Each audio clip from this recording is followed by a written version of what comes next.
அஸ்ஸலாமு அலைக்கும். எல்லா பேரண்ட்ஸுமே தெரிஞ்சுக்க வேண்டியது நம்ம குழந்தைங்களுக்கு எவ்வளோ பேஸ்ட்டு எந்த வயசில் கொடுக்கலான்னு. இப்போ நான் இதில் காட்டுற மாதிரி இவ்வளோ பேஸ்ட்டு வச்சு கொடுக்குறீங்கன்னா இதை உடனே நிறுத்திடுங்க. இந்த மாதிரி கொடுக்காதீங்க.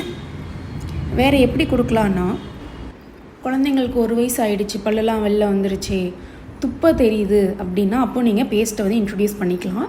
அதுவும் ஒரு அரிசி அளவுக்கு பேஸ்ட்டு கொடுக்கலாம். 1 வயசுலேருந்து 3 வயசு வரைக்கும் ஒரு அரிசி அளவுக்கே போதுமானது.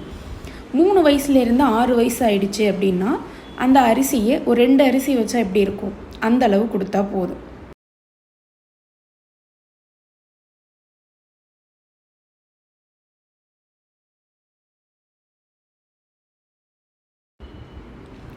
ஆறு வயசுக்கு மேலேனாக்கா பட்டாணி சைஸ் அளவு கொடுத்தா போதும். இந்த சைஸில் கொடுத்தாலே நமக்கு